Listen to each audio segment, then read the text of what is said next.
Bonjour et bienvenue sur ma vidéo de présentation du Digital Projet en lien avec ma participation à l'Orchestre de la Francophonie 2020.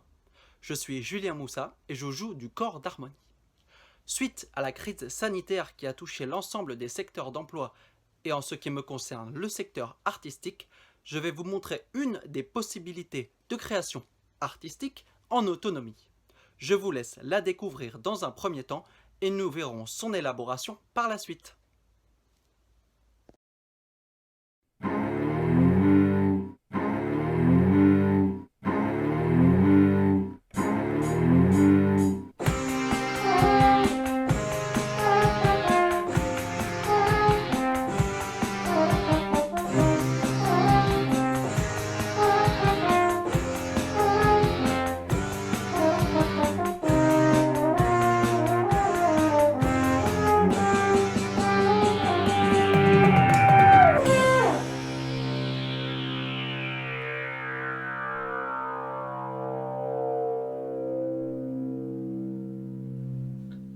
J'espère que cela vous a plu. Alors comme un certain nombre de personnes, je n'y connaissais absolument rien au montage vidéo il y a de ça quelques semaines. Mais j'ai eu envie de créer quelque chose de plus élaboré et plus original que du corps seul, donc je me suis penché sur le sujet. Alors, plusieurs questions se posent au début, alors comme quoi jouer, combien de temps, quels instruments. J'ai finalement décidé de jouer le thème de Final Countdown parce que je trouve qu'il donne la pêche et son côté épique m'a motivé. J'ai pris le parti de faire quelque chose d'assez court parce que le montage prend du temps finalement et pour aussi garder l'attention du public. Passons au montage en lui-même. Comme vous l'avez vu, je suis avec chaque instrument dans un endroit différent. Cependant, pour une meilleure homogénéité du son, il faut capter chaque partie dans une même pièce. Vous l'avez compris, le montage vidéo est séparé en deux parties, le montage audio et le montage visuel. Commençons par l'audio. Choisissez d'abord une pièce avec une réverbération qui vous convient. Ensuite, très important, choisissez bien l'ordre d'enregistrement des différentes pistes. Effectivement, dans mon cas, 3 pistes jouent l'accompagnement rythmique et mélodique et une seule voix joue le thème. Pour que le thème soit bien calé rythmiquement, nous allons commencer par le cadre rythmique. J'ai donc joué le violoncelle en premier, qui joue le rythme le plus simple, des rondes. Il faut bien sûr au préalable effectuer un relevé ou bien trouver un arrangement déjà fait pour enregistrer les voix avec une partition. Une fois que j'ai une prise qui me convient, je fais la même chose avec le synthétiseur qui a le même rythme que le violoncelle. La subtilité ici est d'avoir des écouteurs pour entendre l'enregistrement précédemment effectué et être bien calé dessus. Je fais ensuite la même chose avec la batterie et je peux enfin ajouter le thème avec le corps. Nous avons à présent toutes les pistes enregistrées et stockées dans un coin de l'ordinateur. À ce stade, c'est l'ingénieur du son qui sommeille en vous qui se met au travail.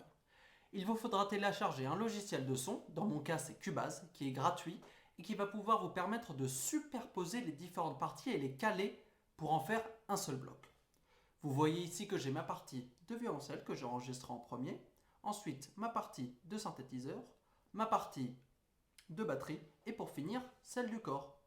En général, les logiciels sont assez intuitifs, donc vous le prendrez en main très rapidement.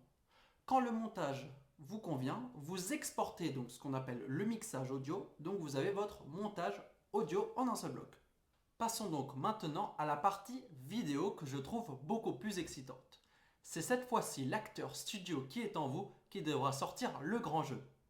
Pour ma part, j'ai choisi de faire 4 cadres différents pour donner la sensation de 4 musiciens indépendants.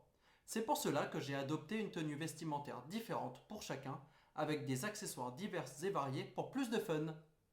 Une nouvelle subtilité s'impose à ce stade.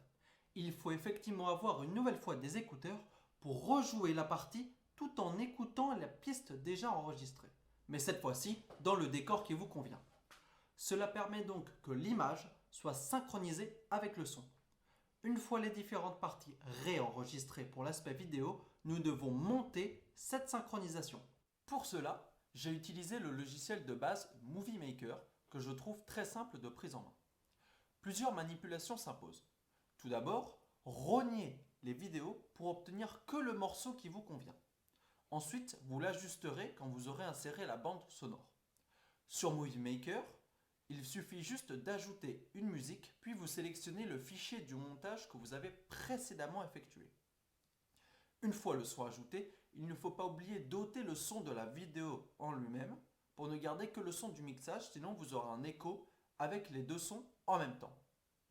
Vous avez maintenant votre super son et avec votre super décor. J'ai voulu pour m'amuser en plus que l'on voit les 4 musiciens sur le même écran. Movie Maker ne me permet malheureusement pas de le faire, donc j'ai téléchargé OpenShot qui est gratuit également.